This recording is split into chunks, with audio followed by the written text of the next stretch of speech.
മരണത്തിൻ്റെ മടിയിലേക്ക് വീഴാൻ ഗണേശന് മനസ്സിലായിരുന്നു. ആ മനക്കരുത്തിൻ്റെ ഫലത്തിൽ ജീവിതത്തിലേക്ക് തിരിച്ചു വന്ന ഗണേഷ് കൈലാസ് സമൂഹത്തെ ജീവിതം പഠിപ്പിക്കുക എന്ന ദൗത്യം ഏറ്റെടുത്തു കഴിഞ്ഞു.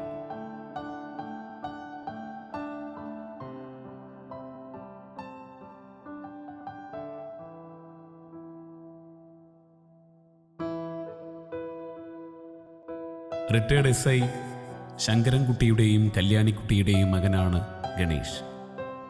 വേറിട്ട ചിന്തകളും ആത്മവിശ്വാസവും ബാല്യജീവിതത്തിൽ ഗണേശന് ഒരു മുതൽക്കൂട്ടായി. എൻ്റെ അച്ഛനൊരു റിട്ടയർഡ് സബ് ഇൻസ്പെക്ടറാണ്.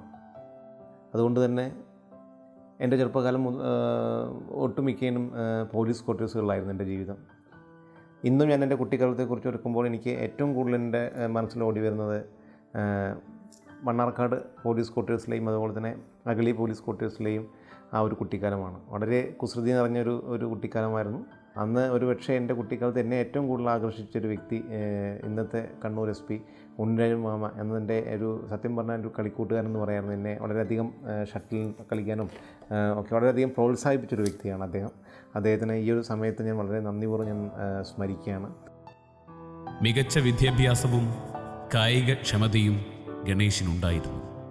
ചിറ്റൂർ കോളേജിൽ ബിരുദവും NSS കോളേജിൽ സാമ്പത്തിക ശാസ്ത്രത്തിൽ ബിരുദാനന്തര ബിരുദവും നേടി.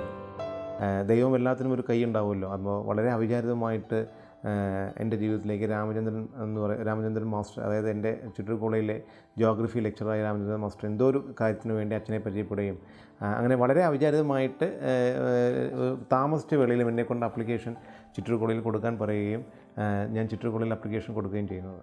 ചിറ്റൂർ കോളേജിൽ രാമചന്ദ്രൻ മാഷ് അന്ന് അവിടുത്തെ NCCയുടെ ഇൻചാർജായിരുന്നു. അപ്പോൾ അതുകൊണ്ട് തന്നെ അദ്ദേഹത്തിൻ്റെ സ്വാധീനത്തിൽ എനിക്ക് അവിടെ ഒരു സീറ്റ് ലഭിച്ചുകൊണ്ടായിരിക്കാം അദ്ദേഹം എന്നെ NCCയിൽ ചേരാൻ നിർബന്ധിച്ചു. ഞാനും NCCയെക്കുറിച്ചൊന്നും അന്ന് എനിക്ക് അറിയില്ലെങ്കിലും ഞാൻ NCCയിൽ ചേരാൻ ഞാൻ തീരുമാനിച്ചു. ഒരു പക്ഷേ എന്നിലുള്ള വ്യക്തിത്വ വികസനത്തിനും എൻ്റെ സ്വഭാവ രൂപീകരണത്തിനും എന്നെ ഏറ്റവും കൂടുതൽ സഹായിച്ചത് NCC എന്ന് പറയുന്ന ആ ഒരു മഹാസംഭവമാണ്. അതിലെനിക്ക് കിട്ടിയ എനിക്ക് അറ്റൻഡ് ചെയ്യാൻ പറ്റിയ ഒരുപാട് ക്യാമ്പുകൾ, അതുമായി ബന്ധപ്പെട്ട് ഒരുപാട് കേരള സംസ്ഥാനത്തിന് ഉള്ളിലും പുറത്തുമായി ഒരുപാട് ക്യാമ്പുകളിൽ പങ്കെടുക്കാനുള്ള ഒരു ഭാഗ്യം എനിക്ക് ഉണ്ടായിട്ടുണ്ട്. അതുപോലെ തന്നെ ചിറ്റൂർ കോളേജിനെ കുറിച്ച് പറയുമ്പോൾ എനിക്ക് മറക്കാൻ പറ്റാത്ത വേറൊരു വ്യക്തിത്വമാണ് സൈനോജ് എന്ന് പറയുന്ന, ഞാൻ വളരെ സ്നേഹപൂർവ്വം വിളിക്കുന്ന സൈനോജ് ചേട്ടൻ. ഒരുപക്ഷെ അദ്ദേഹം ഇപ്പോൾ ഈ പറഞ്ഞ രാമചന്ദ്രൻ മാഷും സൈനോജ് ചേട്ടനും ഇന്ന് എന്നെ വിട്ടുപിരിഞ്ഞു.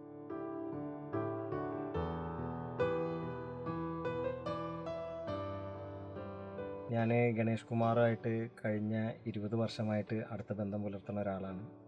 പഠിച്ചത് ഞങ്ങൾ പ്രീ ഡിഗ്രി ചിറ്റൂർ ഗവൺമെൻറ് കോളേജിലാണ്.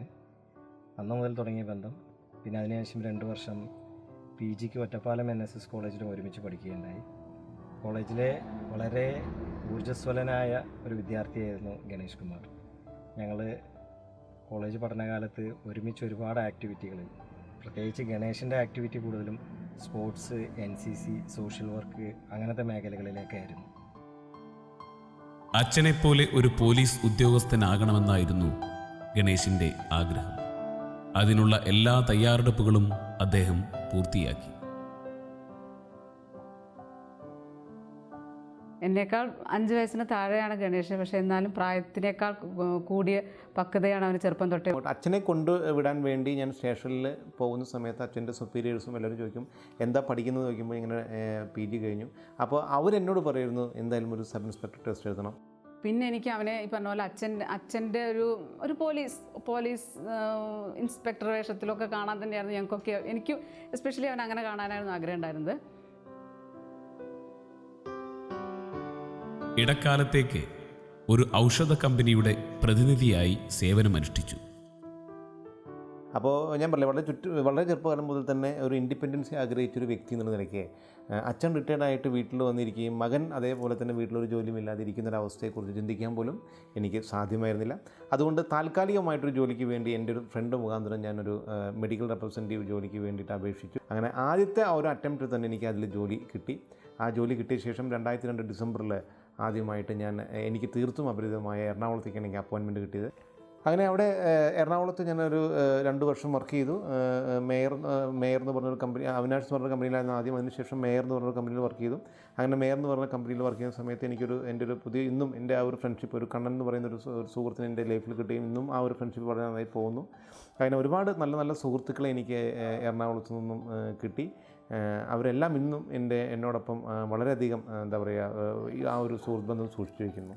അങ്ങനെ ചെറിയൊരു പ്രൊമോഷനായിട്ട് ഞാൻ വേറൊരു കമ്പനിയിൽ, അതായത് MQR എന്ന് പറയുന്ന കമ്പനിയിൽ ഒരു ഇത് കിട്ടുകയും അതിനുശേഷം തൃശ്ശൂരിലേക്ക് എനിക്ക് ട്രാൻസ്ഫർ ആവുകയും ചെയ്തു.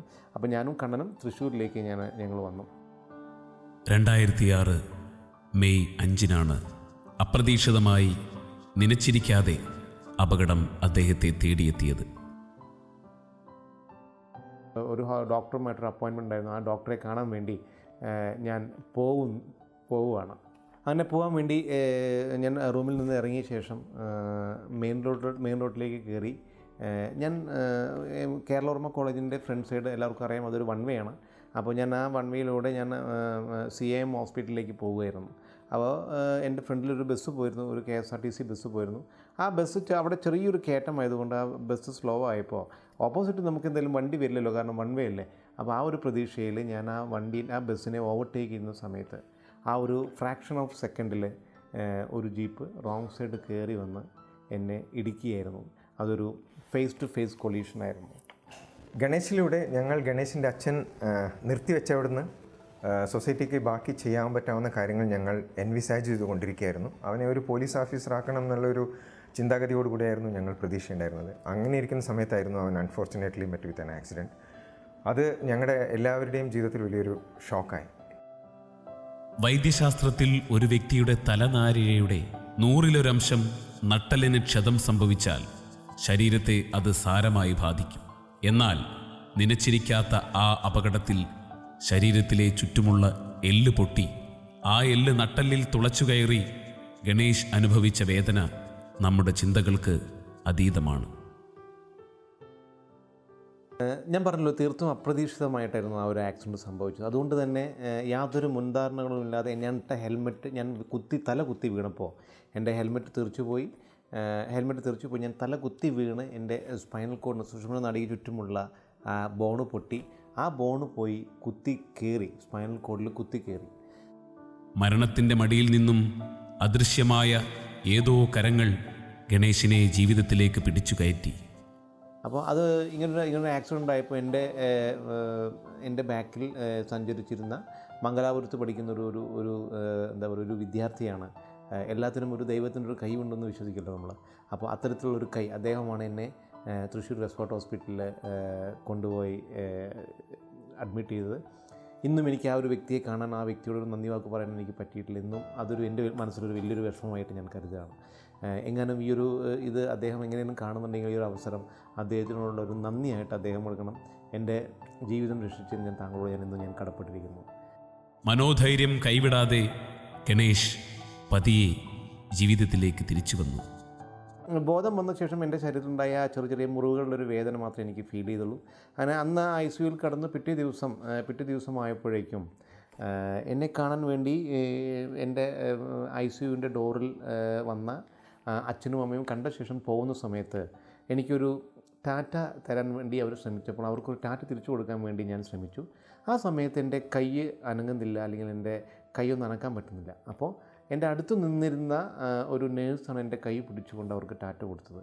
ഒരു പക്ഷേ ആക്സിഡൻറ്റിന് മുമ്പ് സ്വന്തം ശരീരമാണ്, അല്ലെങ്കിൽ ഞാൻ എൻ്റെ ശരീരത്തിനെ വളരെയധികം സ്നേഹിച്ചിട്ടുണ്ട്. കാരണം നല്ലൊരു ഫിസിക് ഉള്ളതുകൊണ്ട് ആ ശരീരത്തിനെ വളരെയധികം സ്നേഹിച്ചിട്ടുണ്ടായിരുന്നു. അപ്പോൾ അങ്ങനത്തെയുള്ളൊരു വ്യക്തിക്ക് തൻ്റെ ഒരു സ്വന്തം ശരീരത്തിലെ ഒരു അവയവം അല്ലെങ്കിൽ കൈയൊന്നും നനക്കാൻ പറ്റാത്തൊരവസ്ഥ, അല്ലെങ്കിൽ സ്വന്തം ശരീരം നമുക്കൊരു ഭാരമായി പോയി വന്നുകൊണ്ടിരിക്കുന്ന ഒരവസ്ഥ എന്ന് പറയുന്നത് അതൊരു മനുഷ്യൻ്റെ ജീവിതത്തിലെ ഏറ്റവും വലിയ ദുരവസ്ഥയാണ്. തൃശ്ശൂർ വെസ്റ്റ് ഫോർട്ട് ഹോസ്പിറ്റലിലെ തീവ്ര പരിചരണ വിഭാഗത്തിൽ മരണത്തോട് മല്ലടിച്ചു ദിവസങ്ങൾ കഴിച്ചുകൂട്ടിയത് ഗണേഷ് ഇന്നും ഓർക്കുന്നു. ഇങ്ങനൊരു സന്ദർഭം ഉണ്ടായപ്പോഴാണ് ഡോക്ടർ പറയുന്നത്, ഓക്കെ നമുക്ക് അങ്ങനെയാണെങ്കിൽ ഒരു MRI എടുത്ത് നോക്കാം. അങ്ങനെ എന്നെ MRI എടുക്കാൻ വേണ്ടി ജൂബിലി മിഷൻ ഹോസ്പിറ്റലിലേക്ക് പരിചിതമായി, ഞാൻ സ്ഥിരമായിട്ട് ജോലിക്ക് പോകുന്ന ആ പരിചിതമായ സ്ഥലങ്ങളിലൂടെ പോയ ആ ഒരു സീൻ ഇന്നും ഞാൻ വളരെ നന്നായി ഞാൻ ഓർക്കുന്നു. അങ്ങനെ എൻ്റെ MRI എടുത്ത ശേഷം ആ MRI റിസൾട്ടിലാണ് എൻ്റെ സ്പൈനൽ കോഡിൽ C4 സർവിക്കലിൽ C4 C5 C6 fracture അതൊരു നല്ലൊരു ചതവായിട്ട് കാണപ്പെട്ടത്. നല്ലൊരു സിവിയർ ഇഞ്ചുറി ആയിരുന്നു. അതുകൊണ്ട് തന്നെ പിറ്റേ ദിവസമായപ്പോഴേക്കും എൻ്റെ ശരീരത്തിലുള്ള ഈ ഒരു നിശ്ചലാവസ്ഥ അതിൻ്റെ ആ ഒരു ഇത് കൂടി മൊത്തം തരിപ്പ് കൂടി കൈയിൻ്റെയും കാലിൻ്റെയും അനക്കാൻ പറ്റാത്ത അവസ്ഥ കൂടി എന്താ പറയുക യൂറിൻ പോകുന്നു ഒട്ടും അറിയുന്നില്ല, മോഷൻ പോകുന്നു ഒട്ടും അറിയുന്നില്ല. അപ്പോൾ എൻ്റെ അടുത്ത് നിന്നിരുന്ന ഒരു സിസ്റ്ററാണ് തൃശ്ശൂർ ഭാഷയിൽ എന്നോട് പറഞ്ഞത്, അതിപ്പോൾ ഗണേശേട്ടൻ്റെ സ്പൈനൽ കോഡിന് പ്രശ്നമാണ്, ഒരു ഇഞ്ചുറി പറ്റിയിട്ടുണ്ടെന്ന്. ആ ഒരു വാക്ക് ഇന്നും എൻ്റെ കാതിൽ ഞാൻ വല്ലാതെ ഓർക്കുന്നു. ചലനാവസ്ഥ നഷ്ടപ്പെട്ട് മരണത്തോട് മല്ലിട്ടിരുന്ന ആ നിമിഷത്തിലും ദൃഢനിശ്ചയം ഗണേശിനൊരു മുതൽക്കൂട്ടായി. 2006 മെയ് 5-നാണ് എനിക്ക് എൻ്റെ ഈ ഒരു ആക്സിഡൻറ്റ് സംഭവിക്കുന്നത്. 2006 മെയ് 7-നാണ് എൻ്റെ ബർത്ത്ഡേ വരുന്നത്. അപ്പോൾ തൃശ്ശൂർ വെസ്റ്റ്ഫോർട്ട് ഹോസ്പിറ്റലിൽ ICUയിൽ 7-ാം തീയതി രാവിലെ ഞാൻ എൻ്റെ ബർത്ത്ഡേ ഓർത്തപ്പോൾ അന്ന് ICUയിൽ ഒരു ജീവച്ഛവമായി കിടക്കുന്ന ഒരവസ്ഥയായിരുന്നു.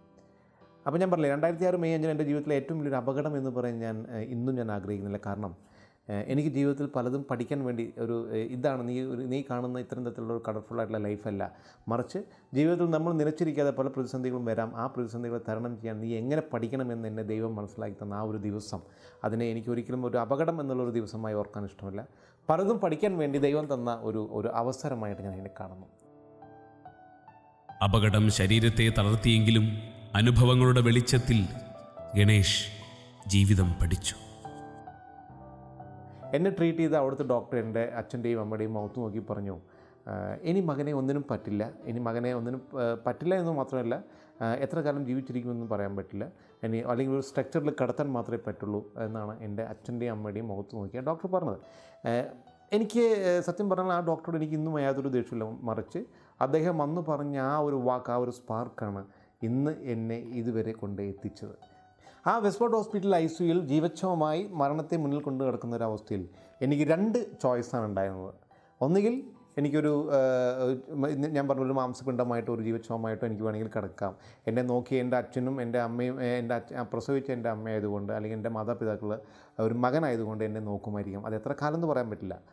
അതല്ല എന്നുണ്ടെങ്കിൽ എനിക്ക് വേണ്ടവർക്ക് വേണ്ടിയിട്ട് അല്ലെങ്കിൽ എനിക്ക് പ്രിയപ്പെട്ടവർക്ക് വേണ്ടിയിട്ട് ഞാൻ എൻ്റെ തിരിച്ചുവരവ് ആഗ്രഹിക്കുന്നവർക്ക് വേണ്ടിയിട്ട് എൻ്റെ മനസ്സിനെ ഒന്ന് ഞാൻ പാകപ്പെടുത്തി, അതിനേക്കാളുപരി എനിക്ക് ജീവിതത്തിലേക്ക് തിരിച്ചു വരാനുള്ള ഒരു ആഗ്രഹമുള്ളതുകൊണ്ട് എൻ്റെ മനസ്സിനെ ഒന്ന് പാകപ്പെടുത്തിയെടുക്കുകയാണെങ്കിൽ ജീവിതത്തിലേക്ക് തിരിച്ചു വരാനുള്ള ഒരു സാധ്യതയുണ്ടെന്ന് ഞാൻ മനസ്സിലാക്കി.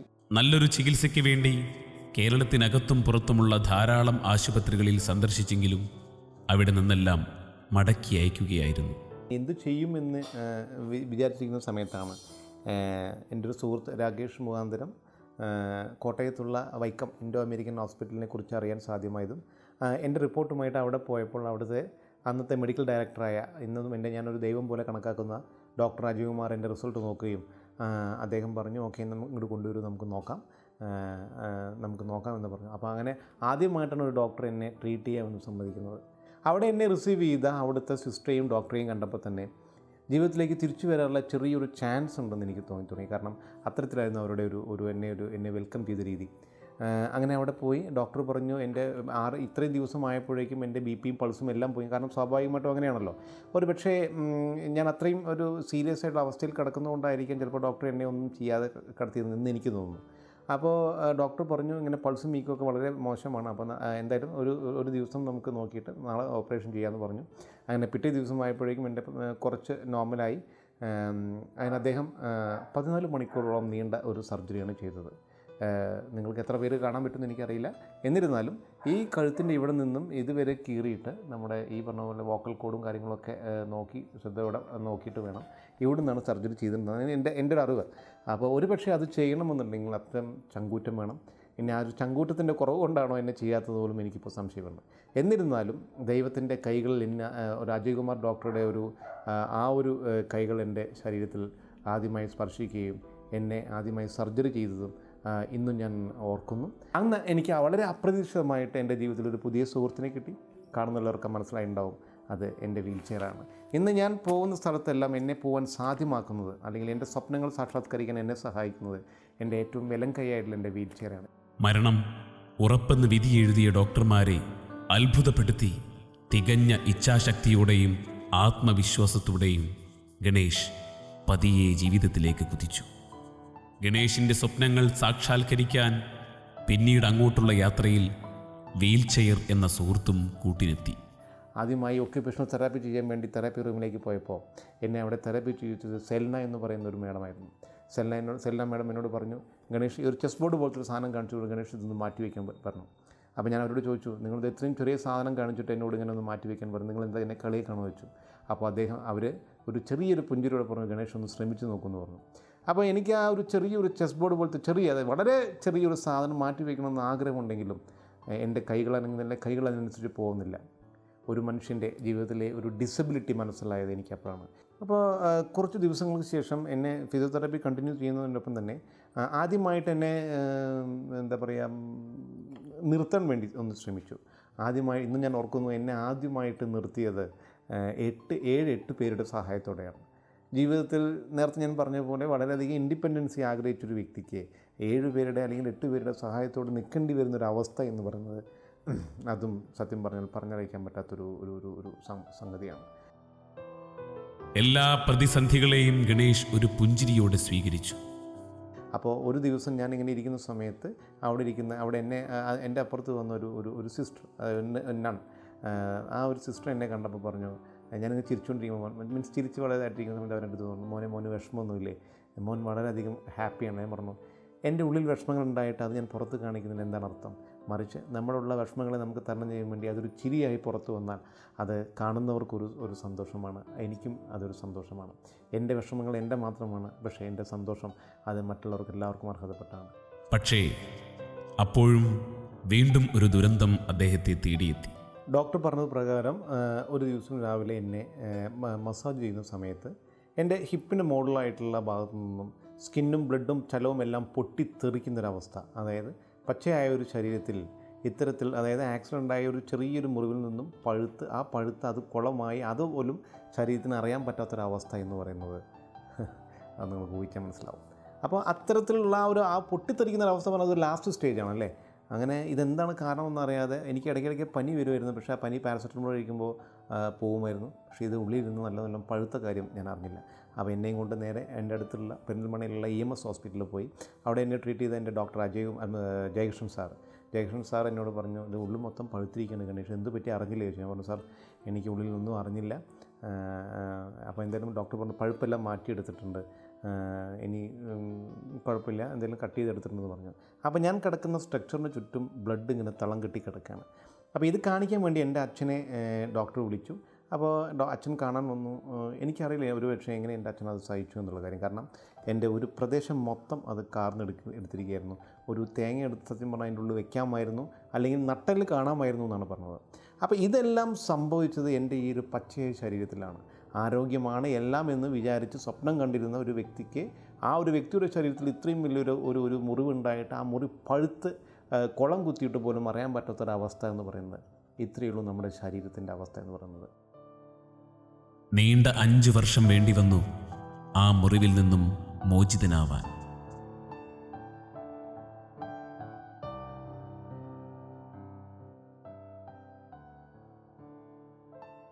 ഇത്തരമുള്ളൊരവസ്ഥയിലാണെങ്കിലും വളരെ തുടർച്ചയായിട്ട് എനിക്ക് എൻ്റെ മുറിവിൽ പഴുപ്പും കാര്യങ്ങളും ഇൻഫെക്ഷൻ ഉള്ളതുകൊണ്ട് പനിയും എപ്പോഴും ഒന്നിരുന്ന് എണീച്ചാൽ ആ പ്രദേശം മൊത്തം വെള്ളമായിരുന്നു. കാരണം മുറിവിൽ നിന്നും വരുന്ന ആ ഒരു വെള്ളം. അപ്പോൾ ഞാൻ എൻ്റെ ഈ ഒരു ജീവിത അനുഭവങ്ങൾ പറയുമ്പോൾ അതിലൊരുപാട് വിഷമങ്ങളുണ്ടാവും. പക്ഷേ എനിക്ക് ഇത് കേൾക്കുന്ന നിങ്ങളോട് പറയാനുള്ളത്, എൻ്റെ ജീവിതത്തിലെ ഈ വിഷമങ്ങൾ നിങ്ങൾ അതേപോലെ കേൾക്കുകയല്ല വേണ്ട, മറിച്ച് ഞാൻ ഈ അനുഭവിച്ച വിഷമങ്ങൾ അറിഞ്ഞാലേ ആ വിഷമങ്ങൾ ഞാൻ എങ്ങനെ ഓവർകം ചെയ്തു എന്നുള്ള കാര്യം നിങ്ങൾക്കറിയുള്ളൂ. അപ്പോൾ ഈ വിഷമങ്ങളൊക്കെ ഞാൻ ഇതെങ്ങനെ ഓവർകം ചെയ്തു എന്നുള്ള കാര്യം മാത്രം നിങ്ങൾ എടുത്താൽ മതി. മറിച്ച് എൻ്റെ ഈ ഒരു അനുഭവങ്ങളിലെ വിഷമങ്ങൾ നിങ്ങൾ ഒരിക്കലും എടുത്ത് കണ്ടിരുന്നാൽ എനിക്കത് ഇഷ്ടമല്ല. മറിച്ച് ഞാൻ അതെങ്ങനെ തരണം ചെയ്തു എന്നുള്ള കാര്യത്തെക്കുറിച്ച് മാത്രം ചിന്തിച്ചാലേ അതാണ് എനിക്ക് വേണ്ടത്. അപ്പോൾ ഇത്രയും ഒരു 5 വർഷം എടുത്തു എൻ്റെ മുറിവ് ഉണങ്ങാൻ എന്ന് ഞാൻ പറഞ്ഞല്ലോ. ആ ഒരു മുറിവ് ഉണങ്ങാൻ അത്രയും തരത്തിൽ ആ സമയത്ത് എനിക്ക് വന്നിരുന്ന പനിയും വളരെ ബുദ്ധിമുട്ടുള്ള സമയത്ത് 102 ഡിഗ്രി 103 ഡിഗ്രി പനിയിലും എന്നെ ട്രീറ്റ് ചെയ്യുന്ന എൻ്റെ തെറാപ്പിസ്റ്റുകൾ എന്നോട് വേണ്ട എന്ന് പറയുമ്പോഴും അതൊന്നും ഞാൻ വകവയ്ക്കാതെ ജീവിതത്തിലേക്ക് തിരിച്ചു വരാനുള്ളൊരാഗ്രഹം കൊണ്ട് ഞാൻ എൻ്റെ എക്സസൈസുകൾ ചെയ്യുന്നു. അപ്പോൾ കൂടുതൽ എക്സസൈസുകൾ അല്ലെങ്കിൽ എൻ്റെ ഒരു റീഹാബിലിറ്റേഷൻ ഒന്നും കൂടി ശക്തമാക്കാൻ വേണ്ടി എറണാകുളത്തുള്ള പാലാരിവട്ടത്തുള്ള ഒരു ക്ലിനിക്കിലേക്ക്, ലൈഫ് കെയർ ക്ലിനിക്കിലേക്ക് ഞാൻ പോയി. ഒരുപക്ഷെ എൻ്റെ ജീവിതത്തിൽ എനിക്ക് ഇന്നും ഒരുപാട് സപ്പോർട്ടീവ്സ്, അതായത് ഇൻഡോ അമേരിക്കൻ ഹോസ്പിറ്റലിൽ എനിക്കുണ്ടായ അതേ ആ ഒരു തെറപ്പിസ്റ്റുകളുടെയും ഒക്യുപേഷണൽ തെറപ്പിസ്റ്റുകളുടെയും ഒക്കെ ഒരു സഹകരണം ഉണ്ടായിരുന്നു. എന്നാൽ അതിനുശേഷം അതിനേക്കാട്ടിൽ കൂടുതൽ എന്ന് ഞാൻ പറയാൻ ആഗ്രഹിക്കുന്ന ഒരുപാട് പേരുടെ ഒരു സഹകരണം എനിക്ക് ലൈഫ് കെയർ ക്ലിനിക്കിൽ എനിക്ക് കിട്ടുകയുണ്ടായി. അപ്പോൾ അവിടെ ആ ഒരു എറണാകുളം പാലാരിവട്ടത്ത് ക്ലിനിക്കിൽ പോയപ്പോഴാണ് ഇത്തരത്തിലുള്ള ഒരുപാട് പേഷ്യൻസിനെ കാണാനും അവരുടെയൊക്കെ വിഷമങ്ങൾ കാണാനും എനിക്ക് സാധിച്ചത്. മനസ്സാണ് ഏറ്റവും വലിയ ശക്തി. മനഃശക്തി കൊണ്ട് എന്തിനേയും നിഷ്പ്രയാസം കീഴ്പ്പെടുത്താമെന്ന തത്വം മറ്റുള്ളവരിലേക്ക് എത്തിക്കുക എന്ന ദൗത്യവും ഗണേഷ് ഏറ്റെടുത്തു. എന്താ പറയുക, എന്നെപ്പോലെ അല്ലെങ്കിൽ എന്നെക്കാട്ടിലും പ്രായം കുറഞ്ഞ 18, 19, 20 വയസ്സായിട്ടുള്ള ആൺകുട്ടികളും പെൺകുട്ടികളും ആക്സിഡൻറ്റുമായി ബന്ധപ്പെട്ടോ അങ്ങനെയൊക്കെ ബന്ധപ്പെട്ട് സ്പൈനൽ കോഡ് ഇഞ്ചുറിയുമായി വന്ന് അവിടെ കിടക്കുന്ന, ജീവിതം തീർന്നു എന്ന് വിചാരിച്ചിരുന്ന ആ ഒരു അവസ്ഥയിൽ എന്നെ ട്രീറ്റ് ചെയ്ത എൻ്റെ ഡോക്ടർ ബിജു രവീന്ദ്രൻ എന്ന് പറയുന്ന അദ്ദേഹം എന്നോട് വന്ന് പറയുമായിരുന്നു, ഗണേഷ് ഇത്തരത്തിലൊരു പേഷ്യൻറ്റ് വന്നിട്ടുണ്ട്, ആ പേഷ്യൻറ്റിനോടൊന്ന് ഗണേഷ് പോയി സംസാരിക്കണം. എന്തോ ആ ഡോക്ടർക്ക് ഒരുപക്ഷെ എന്നിലുള്ള വിശ്വാസം കൊണ്ടായിരിക്കാം, അല്ലെങ്കിൽ എന്തോ എനിക്കറിയില്ല. അപ്പോൾ അത്തരത്തിൽ വളരെ മെൻ്റലി ഇതായിട്ട് വന്ന് കിടക്കുന്ന ഒരു അശ്വതി എന്ന് പറയുന്ന ഒരു പേഷ്യൻ്റ് എന്ന് ഞാൻ ഓർക്കുന്നു. അപ്പോൾ അശ്വതിയെ പോലുള്ള ജീവിതം തീർന്നു എന്ന് വിചാരിച്ച് കിടക്കുന്ന പല വ്യക്തികളെയും എനിക്ക് പോയി കാണാനും അവരോട് ഞാൻ വീൽ ചെയറിൽ നിന്നുകൊണ്ട് സംസാരിക്കുമ്പോൾ ഞാൻ വന്ന വഴിയിലൂടെ അവർക്ക് കണക്ട് ചെയ്യാൻ അവർക്ക് സാധിക്കുന്നുണ്ടായിരിക്കാം. പലപ്പോഴും ഞാൻ പറയുന്ന കാര്യങ്ങൾ അവരെന്നെ റിലേറ്റ് ചെയ്യാൻ പറ്റിയിട്ടുണ്ട്. ഇതേപോലെ തന്നെ 5, 6, 7, 8 ഒരു വർഷത്തോളം ഒരേ റൂമിൽ കിടന്നിരുന്ന ഒരു മനീഷ് എന്ന് പറയുന്ന ഒരു പേഷ്യൻറ്റിനെ കാര്യമായി കാണാനും അദ്ദേഹത്തിന് വളരെയധികം പ്രചോദനം കൊടുക്കാനും അങ്ങനെ അദ്ദേഹത്തിനെ കൊണ്ട് ഞങ്ങൾ ടൂറടക്കം പോയിട്ടുണ്ട്. അപ്പോൾ അന്ന് മുതലേ സത്യം പറഞ്ഞാൽ ഒരു മോട്ടിവേഷൻ അല്ലെങ്കിൽ എൻ്റെ ഒരു ലൈഫ് വെച്ചിട്ടുള്ളൊരു ഇൻസ്പിറേഷൻ എങ്ങനെ പറയണമെന്ന് എനിക്കില്ല, എൻ്റെ ഒരു എക്സ്പീരിയൻസ് ഷെയർ ചെയ്യാൻ എനിക്ക് പറ്റുമായിരുന്നു. അത് നല്ല രീതിയിൽ എനിക്ക് കൺവിൻസ് ചെയ്യാൻ പറ്റാറുണ്ട്. അങ്ങനെ ഞാൻ അവിടെ നിന്നും കുറച്ച് വർഷങ്ങളോളം അവിടെ ഞാൻ ട്രീറ്റ്മെൻറ്റ് ചെയ്ത ശേഷം എൻ്റെ വീട്ടിലേക്ക് ഞാൻ തിരിച്ചു വന്നു. വീട്ടിലേക്ക് തിരിച്ചു വന്നപ്പോൾ ഞാൻ പറഞ്ഞില്ല, എനിക്ക് ഒരുപാട് നല്ല സുഹൃത്തുക്കളാണ് എൻ്റെ ഏറ്റവും വലിയ ബലം. അപ്പോൾ ചിറ്റൂർ കോളേജ് മുതൽ പ്രീ ഡിഗ്രി മുതൽ ഡിഗ്രി വരെ എൻ്റെ ഒപ്പം പഠിച്ചിരുന്നത് എൻ്റെ ഏറ്റവും ക്ലോസ് ഫ്രണ്ട്. എനിക്ക് ഒരുപാട് ഫ്രണ്ട്സ് ഉണ്ട്. അപ്പോൾ അതിലൊരു എൻ്റെ ഒരു ഫ്രണ്ടായി കഴിഞ്ഞാൽ ജഗദീഷ് എന്ന് പറഞ്ഞാൽ അദ്ദേഹം UK യിലാണ്. അദ്ദേഹം എന്നോട് പറയുണ്ടായി നമുക്ക് എന്തെങ്കിലും ഒരു ബിസിനസ് ചെയ്യണമെന്ന് പറഞ്ഞു. അപ്പോൾ ഞാൻ പറഞ്ഞു ഓക്കെ, ഞാൻ ഒന്ന് സ്റ്റേബിൾ ആയ ശേഷം നമുക്ക് എന്തെങ്കിലും ചിന്തിക്കാമെന്ന് പറഞ്ഞു. അങ്ങനെ കുറച്ച് കഴിഞ്ഞപ്പോൾ ഞാൻ ജസ്റ്റ് ഇങ്ങനെ ചെറുതായി സ്റ്റേബിളായി. അപ്പോൾ സ്റ്റേബിളായപ്പോൾ ഞങ്ങൾ ഒരു ദിവസം ഒരു ശൂന്യതയിൽ നിന്നാണ് ഒരു ടീഷർട്ടിൻ്റെ ഇതിനെക്കുറിച്ച് സംസാരിക്കുകയും അങ്ങനെ ഗോ ഡു എന്ന് പറയുന്ന പേരിൽ, ജസ്റ്റ് ഗോ ആൻഡ് ഡു എന്ന് പറയുന്ന പേരിൽ ഒരു എന്താ പറയുക ഒരു ടീഷർട്ട് കമ്പനിയെക്കുറിച്ച് ആലോചിക്കുകയും അങ്ങനെ ഒരു സ്വന്തം പേരിൽ അത് രജിസ്റ്റർ ചെയ്യുകയും ചെയ്തു. ഈ സമയത്തൊക്കെ തന്നെ ഇരുന്ന് എണീക്കുമ്പോഴാണ് നമ്മുടെ കാലിൽ നിന്നും ചോര ഒറ്റുന്നതായിട്ട് നമുക്ക് മനസ്സിലാവും. കാരണം ഉറുമ്പുകൾ വന്ന് കാലിൽ കടിച്ച് ചോര ഒരു വ്രണമായിട്ട് പോലും അതുപോലും അറിയാൻ പറ്റാത്തൊരവസ്ഥയും അന്ന് എനിക്കുണ്ടായിരുന്നു. പക്ഷേ അതെല്ലാം നല്ല രീതിയിൽ ഞാൻ എടുത്തതുകൊണ്ടാണ് എനിക്ക് ജീവിതത്തിലേക്ക് മുന്നേറാൻ എനിക്ക് പറ്റിയത്. അപ്പോൾ ആദ്യമായിട്ട് ജഗദീഷ് ഇങ്ങനെ ഒരു ടീഷർട്ട് കമ്പനിയെക്കുറിച്ച് സംസാരിച്ചപ്പോൾ ഞാനതെങ്ങനെ ചെയ്യുമെന്ന് എനിക്ക് ആത്മവിശ്വാസമുണ്ടായിരുന്നു. പക്ഷേ എന്നെക്കാട്ടിലും കൂടുതൽ ആത്മവിശ്വാസമായിരുന്നു അദ്ദേഹത്തിന്. അപ്പോൾ അദ്ദേഹത്തിൻ്റെ ഒരു ആത്മവിശ്വാസത്തിൻ്റെ പേരിലാണ് ഇതിങ്ങനെ തുടങ്ങുകയും അത് വലിയ കുഴപ്പമില്ലാത്ത രീതിയിൽ ഇപ്പോൾ പോകുന്നുണ്ട്. എൻ്റെ അയൽവാസിയും എൻ്റെ കളിക്കൂട്ടുകാരനുമായ ശ്രീ പ്രദീപാണെന്ന് എൻ്റെ വിലങ്കയായിട്ട് പ്രവർത്തിക്കുന്ന അദ്ദേഹത്തിൻ്റെ ഒരു സഹകരണം അതൊരു പറയാതെ വയ്യ. അത് മൂപ്പരാണ് എൻ്റെ ഒപ്പം ഇപ്പോൾ എൻ്റെ ഒരു വിലങ്കയായിട്ട് എന്നോട് പ്രവർത്തിക്കുന്നത്. 2 ജന്മങ്ങളിൽ അനുഭവിക്കേണ്ട വേദനകളും ത്യാഗങ്ങളും കഴിഞ്ഞ 9 വർഷങ്ങളിൽ അനുഭവിച്ചപ്പോഴും നല്ലൊരു നാളേക്കുള്ള പ്രതീക്ഷകളും ആത്മവിശ്വാസവും അദ്ദേഹത്തിന് ഊർജം പകർന്നു. അതുകൊണ്ട് തന്നെയാണ് ഗോഡോ എന്ന ടീഷർട്ട് കമ്പനിക്ക് അദ്ദേഹം തുടക്കം കുറിച്ചതും. ഇങ്ങനെ എൻ്റെ മോൻ തളർന്നു പോയപ്പോഴും അവനെ ചെറുപ്പം മുതൽ കൊണ്ടേയുള്ള ഫ്രണ്ടുകൾ അവനെ കൈവിട്ടില്ല. എല്ലാവരും അവന് ഭയങ്കര സപ്പോർട്ടായിരുന്നു. അങ്ങനെ ഒരു ദിവസം അവർ രണ്ടാളും വന്നിട്ട് പറഞ്ഞു, ഞാൻ വിഷമിച്ചിരിക്കുമ്പോൾ പറഞ്ഞു, അമ്മ എന്തിനു വിഷമിക്കണം, അവന് ഒന്നും സംഭവിച്ചിട്ടില്ല, അവനെ ഒരു അടി കെട്ടിയിരിക്കുകയാണ്, അവനെ ഞങ്ങൾ കരകെട്ടു, അവനെ എന്തോ ഒന്ന് നല്ലത് കാത്തിരിക്കുന്നുണ്ട്, അവനെ ഞങ്ങൾ ഒരു സ്ഥാനത്ത് എത്തിക്കും പറഞ്ഞു. അതൊരു മുഖാന്തരമാണ് മോൻ ഈ കമ്പനിൻ്റെ ആക്കി കൊടുത്തത്. ജഗദീഷ് പറഞ്ഞു കുട്ടി. അസാധ്യമായ കൂട്ടുകാരുടെ പിന്തുണയും വീട്ടുകാരുടെ പ്രചോദനവും അദ്ദേഹത്തെ കൂടുതൽ ഉയരങ്ങളിലെത്തിക്കുവാൻ സഹായിച്ചു. രാമായണത്തിലെ രാമലക്ഷ്മണന്മാരെ പോലെ സഹോദരന് വേണ്ടി തൻ്റെ ജീവിതം ഒഴിഞ്ഞുവെച്ച വ്യക്തിയാണ് ഗിരീഷ്. സ്വാർത്ഥതയ്ക്കും സുഖ സൗകര്യങ്ങൾക്കും വേണ്ടി തമ്മിലടിച്ച് ജീവിക്കുന്ന പുതുതലമുറ കണ്ടുപഠിക്കേണ്ടതും അനുകരിക്കേണ്ടതുമായ ഒരു വ്യക്തിയാണ് ഗിരീഷ്. അനുജനിങ്ങനെ ആക്സിഡൻറ്റ് പറ്റി ഗുരുതരമായ പരിക്കാണെന്നും അവന് പരസഹായം ഇല്ലാതെ ജീവിക്കാൻ പറ്റില്ല എന്നുള്ളൊരവസ്ഥ വന്നതോടുകൂടി ഗിരീഷ് കുമാർ സ്വയം അവൻ്റെ ജീവിതം അനുജനെ നന്നാക്കി എടുക്കാനുള്ളൊരു ലക്ഷ്യത്തോടു കൂടിയിട്ട് അവൻ്റെ ജീവിതത്തിലുണ്ടായിരുന്ന ജോലി വേണ്ട എന്ന് പറഞ്ഞുകൊണ്ട് എന്നോട് കൂടിയിട്ട് ഗണേഷ് കുമാറിനെ വിവിധ ആസ്പത്രികളിൽ പല സമയങ്ങളിലായി കൊണ്ടുപോകാനും ചികിത്സ നടത്തിക്കാനും ഇപ്പോഴും തുടർന്നുകൊണ്ടിരിക്കുന്ന വേണ്ടിയിട്ട് അവൻ്റെ ജീവിതം ഒഴിഞ്ഞു വെച്ച് ഞങ്ങളോട് ഒരുമിച്ച് കഴിയാണ്. അവൻ ത്യാഗങ്ങൾ പലതും അനുഭവിക്കുന്നുണ്ട്. രാവിലെ എന്നല്ല, രാത്രി 24 മണിക്കൂറും അവനോട് ഒന്നിച്ചിട്ട് അവൻ്റെ റൂമിൽ തന്നെ കിടപ്പും ഇരിപ്പും, അവൻ എന്ത് വേണം, എപ്പോൾ വേണം, ഏത് ഉറക്കത്തിലാണെങ്കിലും, ഏത് ഉച്ചയ്ക്കാണെങ്കിലും, പകലാണെങ്കിലും, രാത്രിയാണെങ്കിലും, സമയം നോക്കില്ല, 24 മണിക്കൂർ ഏത് സെക്കൻഡിൽ വിളിച്ചാലും അപ്പോൾ റെഡി, എന്ത് വേണം അത് ചെയ്തു കൊടുക്കാൻ റെഡിയായിട്ട് സ്വയം ജീവിതം ഒഴിഞ്ഞു വെച്ച് മുന്നോട്ട് പോയി കുട്ടിയാണ് കുട്ടി. ആത്മവിശ്വാസത്തിൻ്റെയും അതിജീവനത്തിൻ്റെയും മാർഗങ്ങൾ ഗണേഷ് ജീവിതാനുഭവങ്ങളുടെ വെളിച്ചത്തിൽ അവതരിപ്പിച്ചു. ഇതോടൊപ്പം തന്നെ എൻ്റെ അടുത്തുള്ള ഹൈസ്കൂളിലെ കുട്ടികൾക്ക് ഞാൻ ട്യൂഷൻ എടുക്കുമായിരുന്നു. പിന്നെ ഇപ്പോൾ കഴിഞ്ഞ കുറച്ച് അടുത്ത കാലത്തായിട്ട് എന്നെ ട്രീറ്റ് ചെയ്ത എൻ്റെ ഡോക്ടേഴ്സിൻ്റെയും എൻ്റെ സുഹൃത്തുക്കളുടെയും നിരന്തരമായിട്ടുള്ളൊരു ഒരു പ്രഷർ കാരണം ഞാൻ എൻ്റെ ഈ അനുഭവങ്ങൾ പറയാൻ വേണ്ടി ഒരു മോട്ടിവേഷൻ പറയാൻ പറ്റുമെന്ന് പറഞ്ഞാൽ, അല്ലെങ്കിൽ ഇൻസ്പിറേഷൻ ഏത് വേണമെങ്കിൽ രീതിയിലെടുക്കാം.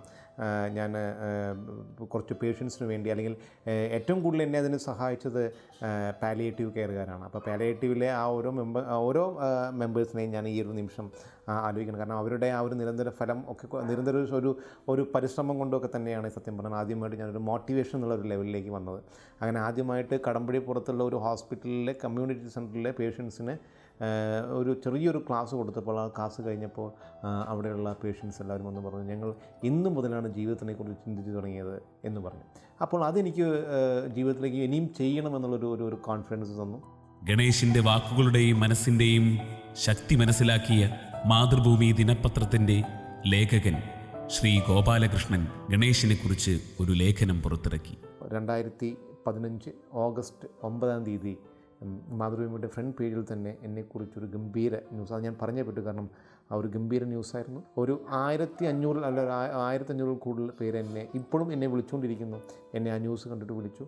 ആ വിളിച്ചവരിൽ ഒരു 85% അല്ലെങ്കിൽ ഒരു 90% ആൾക്കാർ പറഞ്ഞത് ഗണേഷിൻ്റെ ന്യൂസ് കണ്ട് അത് ഞങ്ങൾക്ക് വളരെയധികം ഇൻസ്പിറേഷനായി എന്നാണ്. അതോടൊപ്പം തന്നെ ഒരു റീജിയണൽ ക്യാൻസർ സെൻ്ററിൽ കിടക്കുന്ന ഒരു ഷീബ എന്ന് പറയുന്ന ഒരു പേഷ്യൻ്റ് അസാധ്യമായിട്ടുള്ള പെയിൻ വരുന്ന സമയത്ത്, സർജറിക്ക് വേണ്ടി കിടക്കുന്ന സമയത്ത് എൻ്റെ പേപ്പർ കട്ടിങ് എടുത്ത് വായിക്കുമ്പോൾ അവർക്ക് അവരുടെ പെയിനിന് റിലീഫ് കിട്ടുന്നുണ്ടെന്ന് പറഞ്ഞു. മറ്റൊരാളുടെ പെയിനിന് എൻ്റെ ഒരു ന്യൂസ് വായിക്കുമ്പോൾ റിലീഫ് കിട്ടുന്നെന്ന് പറഞ്ഞാൽ ഒരുപക്ഷെ ഞാൻ സഹിച്ച ആ വേദനയ്ക്കും ഞാൻ സഹിച്ച ത്യാഗങ്ങൾക്കും എനിക്ക് കിട്ടിയ ഒരു ഏറ്റവും വലിയൊരു റിസൾട്ടായിട്ട് ഞാൻ അതിനെ കരുതാണ്. പിന്നീട് അങ്ങോട്ടുള്ള യാത്രകൾ വാക്കുകൾ കൊണ്ട് മറ്റുള്ളവർക്ക് പ്രചോദനം നൽകുക എന്ന ലക്ഷ്യത്തോടെയായിരുന്നു. അതിന് നിരവധി വേദികൾ അദ്ദേഹത്തെ തേടിയെത്തി. ഞാൻ പലപ്പോഴും പല ക്ലാസ്സുകളിൽ പോകുമ്പോൾ പറയുന്ന 1, 2, 3 കോട്ട്സ് ഉണ്ട്. അത് എനിക്ക് എൻ്റെ മനസ്സിൽ നിന്ന് വന്ന കോട്ട്സാണ്.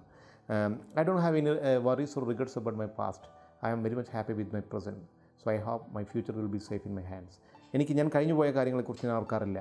ഇന്ന് ഞാൻ എൻ്റെ പ്രസൻറ്റ് എങ്ങനെയാണോ അതിനെ ഞാൻ സുന്ദരമാക്കാൻ വേണ്ടി ശ്രമിക്കാറ്. അതുകൊണ്ട് തന്നെ എൻ്റെ ഭാവി എൻ്റെ കയ്യിൽ ഇരിക്കുമെന്നുള്ളൊരു വിശ്വാസമാണ്. അല്ലേ, ഭാവിയെക്കുറിച്ച് നമുക്കെപ്പോഴും പ്രതീക്ഷകളും വിശ്വാസമാണ് വേണ്ടത്. അല്ലാണ്ട് ഒരാൾക്കും nobody can predict our future. ഞാൻ ചിന്തിക്കുന്നൊരു കാര്യമുണ്ട്, physically I may have some weakness, but mentally I am so stronger than a normal man. It's not my over confidence. അത് എനിക്ക് എന്നുള്ള വിശ്വാസമാണ്.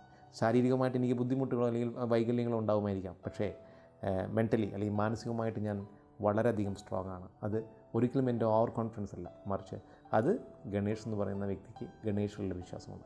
അപ്പോൾ ഇത് കേൾക്കുന്ന എല്ലാവരോടും എനിക്ക് പറയാനുള്ളത്, നിങ്ങളിൽ വിശ്വസിക്കൂ, നിങ്ങളുടെ മനസ്സിനെ വിശ്വസിക്കൂ. ആരോഗ്യത്തെയല്ല, നമുക്ക് വേണ്ടത് ആരോഗ്യമുള്ള ഒരു മനസ്സിനെയാണ്. അല്ലേ, ഒരു കണ്ണാടി 1000 പീസായി മുറിഞ്ഞു പോയാലും അതിന് റിഫ്ലക്റ്റ് ചെയ്യാനുള്ള പവർ പോവില്ല. അതേപോലെ തന്നെയാണ് നമ്മുടെ മനസ്സും എന്ന് വിശ്വസിക്കുന്നു. മനസ്സിന് ചുറ്റും നെഗറ്റീവും പോസിറ്റീവും വിഷമങ്ങളും എല്ലാം ഉണ്ടാകുമായിരിക്കും. പക്ഷേ അതിൽ നിന്നും വളരെ വേണ്ട നല്ല പോസിറ്റീവ് തോട്ടുകൾ എടുക്കാനുള്ള ഒരു ശേഷി ഉണ്ടാക്കിയെടുക്കേണ്ടത് നമ്മളാണ്. ആ മനസ്സിൻ്റെ ആ ഒരു ശക്തിയെ നമ്മൾ തിരിച്ചറിയാൻ ശ്രമിച്ചാൽ നമ്മൾ ജീവിതത്തിൽ വിജയം കൈവരിക്കുമെന്നാണ് എനിക്ക് പറയാനുള്ളത്. ഗണേഷിൻ്റെ ആത്മവിശ്വാസവും തേജസ്സും എല്ലാവരെയും അത്ഭുതപ്പെടുത്തി. അതുകൊണ്ട് തന്നെയാണ് പ്രേക്ഷകരും ഗണേഷിനെ ഹൃദയം കൊണ്ട് സ്വീകരിച്ചത്.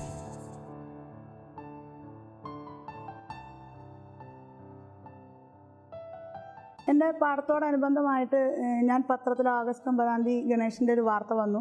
അപ്പോൾ ഞാൻ ആലോചിച്ചു, എൻ്റെ കുട്ടികൾക്ക് കൂടുതൽ പ്രയോജനം ചെയ്യും ഇദ്ദേഹത്തെ ഒന്ന് പരിചയപ്പെട്ടാലും, എൻ്റെ കുട്ടികൾക്ക് പരിചയപ്പെട്ടാലുമെന്ന്.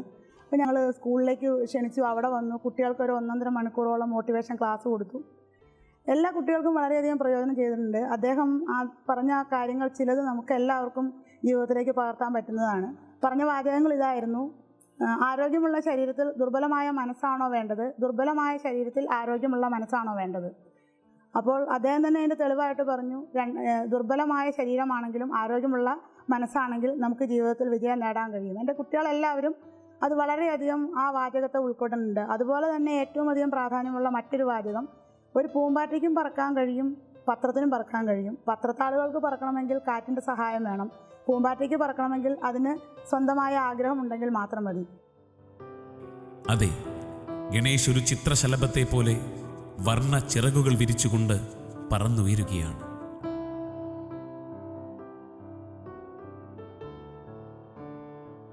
തൻ്റെ ജീവിതത്തിൽ അനുഭവിക്കേണ്ടി വന്ന ത്യാഗങ്ങളിലും വേദനകളിൽ നിന്ന് പഠിച്ച ജീവിത പാഠങ്ങൾ പുതുതലമുറകൾക്ക് പകർന്നു നൽകിക്കൊണ്ടും പ്രചോദനം നൽകിക്കൊണ്ടും ഗണേഷിൻ്റെ യാത്രകൾ അവസാനിക്കുന്നില്ല.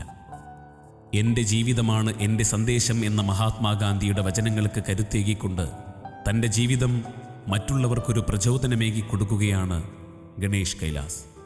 തനിക്ക് കിട്ടിയ അവസരങ്ങളിൽ വിഷമങ്ങൾ കണ്ടെത്താതെ തനിക്കുണ്ടാകുന്ന വിഷമങ്ങളിൽ അവസരങ്ങൾ കണ്ടെത്തുന്നവരാവട്ടെ നമ്മളെല്ലാവരും.